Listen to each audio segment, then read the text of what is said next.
Hello friend, welcome back to my YouTube channel.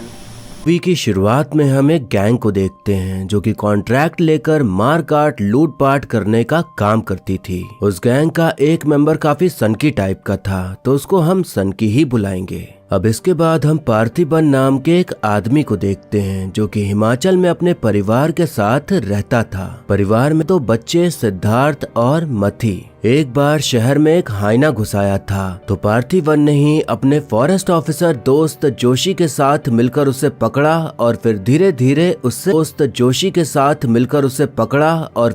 धीरे उससे दोस्ती कर डाली। पार्थिबन एक कैफे भी चलाता था और अपने परिवार के साथ मस्त जिंदगी जी रहा था खुशी से। उस गैंग की खबर पुलिस को लग गई थी, तो वो लोग छुपने के लिए हिमाचल साइड आ जाते हैं। पैसे थे नहीं तो चोरी चकारी करना शुरू कर देते हैं। एक बार वो लोग एक आदमी का एक्सीडेंट करके उसे लूट रहे थे, तो एटीएम का पिन ना बताने पर उस सनकी ने आदमी को गोली ही मार दी। इसकी सनक से गैंग के बाकी लोग भी घबराते थे कि इसके चक्कर में किसी दिन हम ना निपट जाएं।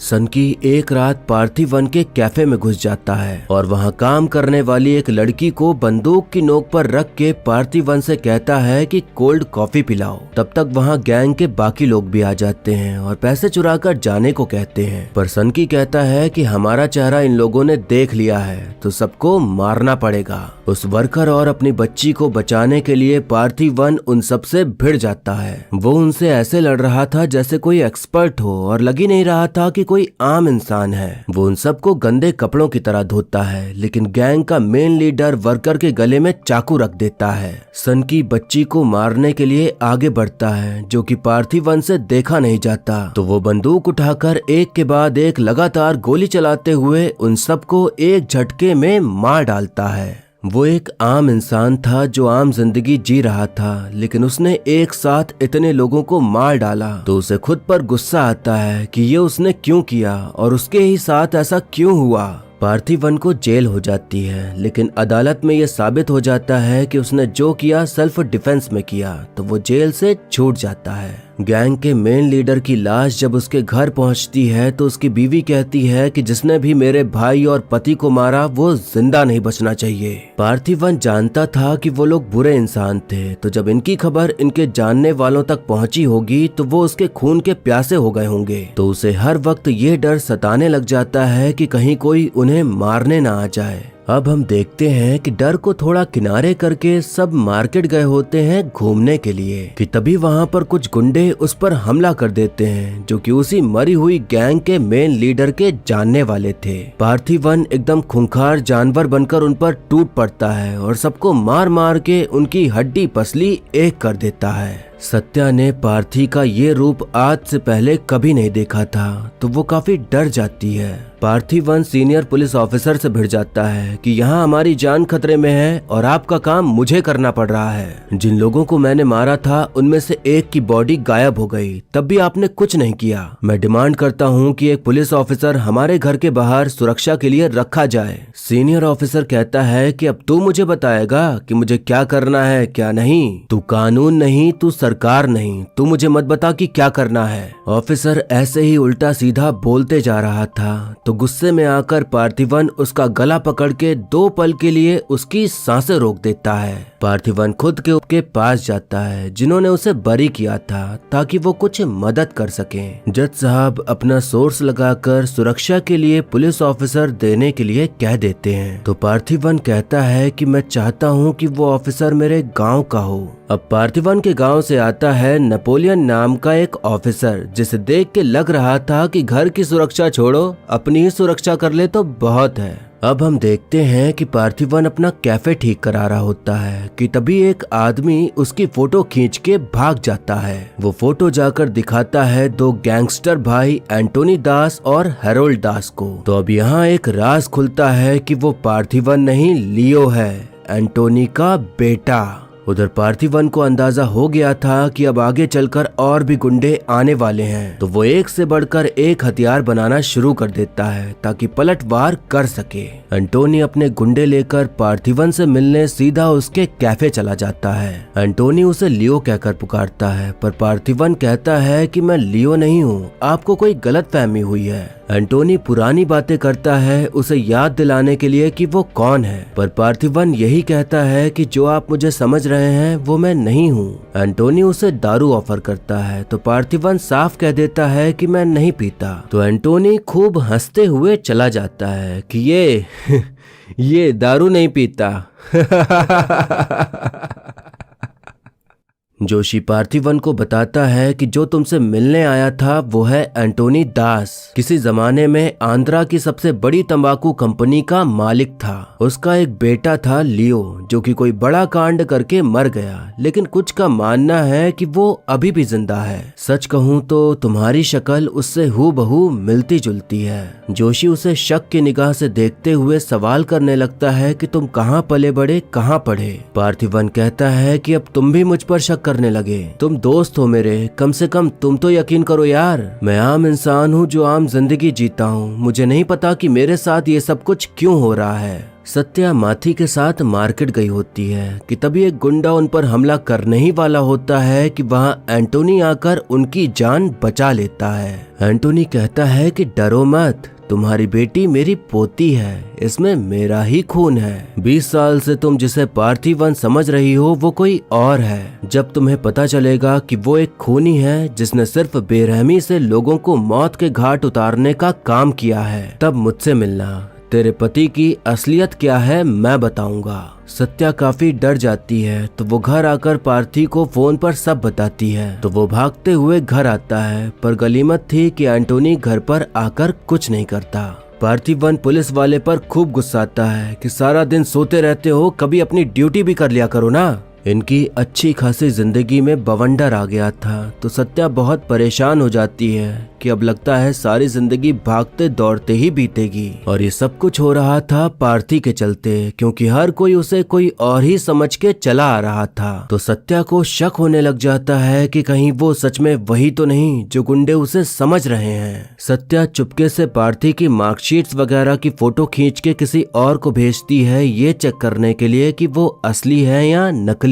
जोशी को पता चलता है कि लियो का इरुदय राज नाम का एक साथी था जो कि जेल में बंद है, तो उससे सारी जानकारी मिल सकती है। उधर पार्थिवन की अब उस हाइना से काफी अच्छी दोस्ती हो गई थी। सत्या भी पार्थी से झूठ बोलकर उसके एक जानकार से मिलने चली जाती है सब सच जानने के लिए। जोशी इरुदराज से मिलता है तो वो कहानी सुनाता है कि आखिर लियो था कौन और वो कहाँ गया। 1999 में एंटोनी दास एक बहुत बड़ी तंबाकू कंपनी का मालिक था। वो उस फैक्ट्री के आड़ में गैरकानूनी काम भी करता था।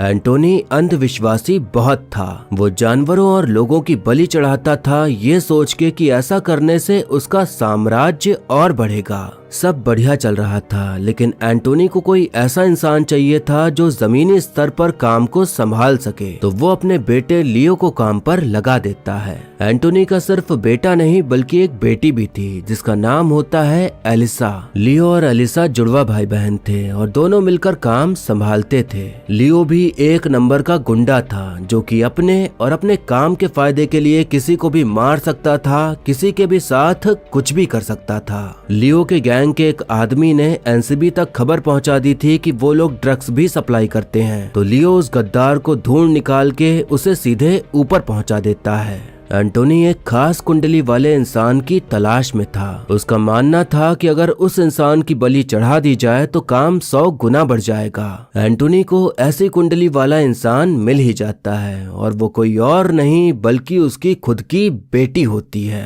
एंटोनी धर्म संकट में फंस जाता है कि वो क्या करे, लेकिन काम बढ़ाने और अंधविश्वास का पागलपन उसके सर चढ़ चुका था, तो वो अपनी ही बेटी की बलि देने का सोच लेता है। लियो ये कभी होने नहीं देता क्योंकि वो अपनी बहन को बहुत मानता था, इसलिए उसे बांध कर रखा जाता है। एंटोनी एलिसा को मारने आगे बढ़ ही रहा होता है कि तभी लियो खुद को छुड़ाकर मार काट शुरू कर देता है। हैरोल्ड और लियो में खूब भयंकर लड़ाई होती है। लियो तंबाकू फैक्ट्री में आग लगा देता है, ये कह के कि इसको बढ़ाने के लिए मेरी बहन की बलि दे रहे थे ना, तो अब मैं यही खत्म कर दूंगा। हैरोल्ड ये सब देखकर एलिसा को चाकू भोंक भोंक कर उसे मार डालता है। लियो हैरोल्ड को मारने ही वाला होता है कि तभी एंटोनी पीछे से उस पर 2-3 गोलियां दाग देता है। इरुदर आज कहता है कि मैंने उसकी लाश को अपनी आंखों से देखा था, जिसे आप लियो समझ रहे हो वो लियो है ही नहीं। उधर सत्या को भी सारे सबूत मिल जाते हैं कि वो लियो नहीं पार्थिवन ही है, तो उसका सारा शक दूर हो जाता है। लेकिन दिक्कत ये कि सत्या ने जो मार्कशीट्स चेक करने भेजी थी उसके पेपर्स पार्थिवन के हाथ लग जाते हैं। तो सत्या के घर आने पर वो उससे नाराजगी जताता है कि मैंने सोचा कि तुम मुझ पर यकीन करती हो, लेकिन तुमने भी मुझ पर शक किया। सत्या बताती है कि मैंने शक नहीं किया, लेकिन मुझसे लोग पूछते हैं तो मेरे पास भी तो सबूत होने चाहिए ना कि तुम पार्थिवन ही हो। इससे पहले कि पार्थी कुछ और बोलता, सत्या उसे चूमते हुए उसका मुंह बंद कर देती है और फिर उन दोनों के बीच सब सही हो जाता है। कितना आसान है लड़कों को मनाना, बस कुछ चीजें कर दो और वो पिघल जाते हैं। एंटोनी पार्थिवन के घर आकर कहता है कि मैंने तुम्हारे बेटे को उठा लिया है। आज से 20 साल पहले तेरी बहन मरी थी और आज मैं तेरे बेटे के साथ वो करूंगा जो तेरी बहन के साथ करने वाला था। अगर उसे बचाना है तो मेरे पास आ और कबूल कर कि तू ही लियो है। एंटोनी अपने गैंग के साथ वहां से निकल लेता है तो पार्थिवन नेपोलियन के साथ बाइक से उनका पीछा करते हुए एक के बाद एक सबको मारते जा रहा होता है। आखिर में पार्थिवन एंटोनी को भी धर दबोचता है और उसे भी मौत के घाट उतार देता है। हैरोल्ड को जब खबर मिलती है कि एंटोनी मारा गया तो वो पार्थिवन को फोन करके कहता है कि मेरी भाई की लाश मुझे ला कर दो, तभी तेरा बेटा वापस मिलेगा। लाश तो पुलिस के कब्जे में थी, लेकिन जोशी की मदद से पार्थिवन लाश को लेकर हैरोल्ड के पास पहुंच जाता है और तब हैरोल्ड एंटोनी का अंतिम संस्कार करता है। पार्थिवन हैरोल्ड को काफी सारे सबूत देता है कि वो पार्थिवन ही है, लियो नहीं। तो हैरोल्ड भी उसे कागज पत्तर दिखा के सबूत देता है कि वो लियो ही है। तभी वहाँ बैठा एक ईगल पार्थिवन को घूर घूर के देखने लगता है, जैसे कि वो उसे जानता हो। ये ईगल तब से था जब लियो हुआ करता था। तो हैरोल्ड कहता है कि सर्टिफिकेट फेक हो सकते हैं, इंसान झूठ बोल सकता है, लेकिन ये बेजुबान झूठ नहीं बोल सकता। पार्थिवन तब भी यही कहता है कि वो लियो नहीं है, नहीं है, नहीं है। हैरोल्ड अपने गुंडों को उसके घर भेजता है सत्या और माथी को मारने के लिए, ताकि एक्टिंग छोड़कर वो कबूल करे कि वो लियो ही है। पार्थिवन बेवकूफ नहीं था कि उन्हें ऐसे ही अकेला छोड़कर आ जाए। उसने पूरे घर में जाल बिछा रखा था जिसमें सभी गुंडे फंसकर मारे जाते हैं। नेपोलियन और जोशी भी गुंडों को मार रहे थे। आखिर में एक गुंडा उन तक पहुंच ही जाता है। हैरोल्ड कहता है कि मार दो सबको। इससे पहले कि वो आगे बढ़ता, वहाँ वही हाइना आ जाता है जो कि पार्थिवन का दोस्त बन चुका था। तो वो उस गुंडे की खाल उधेड़ के रख देता है। हैरोल्ड का दिमाग खराब हो जाता है तो वो पार्थिवन को मारना शुरू करता है। पार्थिवन फिर जोश में आते हुए वहाँ मौजूद 100-150 लोगों को बारी बारी करके धराशाही कर देता है। आखिर में बचता है हैरोल्ड, तो अपनी जान बचाने के लिए कहता है कि मैं समझ गया कि तू लियो नहीं है, अपने बेटे को लेकर चला जा। पार्थिवन जोर जोर से हंसने लग जाता है, फिर कहता है कि मैं ही लियो हूँ और फिर अपने चाचा को गोली मारकर टाटा कह देता है। वो थोड़ी देर वहाँ बैठ के अपने लियो वाले किरदार में आखिरी बार अपनी मन पसंदीदा सिगरेट पीता है। वो कहता है कि अपने अतीत में मैंने अनजाने में बहुत सारी गलतियाँ की हैं। उन्हीं गलतियों को सही करने का मेरा आखिरी तरीका था परिवार। इस परिवार की हिफाजत के लिए मैं किसी भी औकात तक गिर सकता हूँ। लियो नाम का कीड़ा मर चुका है, अब इस बात का यकीन पूरे शहर को दिलवाना है। तो सबसे पहले खुद को यकीन करना होगा कि लियो मर चुका है और ये बात मैंने मान ली है। अगर मुझसे कोई आके पूछेगा कि तू लियो है क्या, तो मैं बता तो दूंगा, लेकिन अगले ही पल वो मारा जाएगा। यहाँ हमें पता चलता है कि एंटोनी को मारने से पहले पार्थिवन ने उसे बता दिया था कि वो ही लियो है। इसके बाद लियो पूरी फैक्ट्री में आग लगाकर ये किस्सा यहीं खत्म कर देता है। बाप बेटे में काफी बनती थी, तो पार्थिवन कह देता है कि माँ को कुछ भी नहीं बताना कि यहाँ क्या हुआ था और मैं कौन हूँ।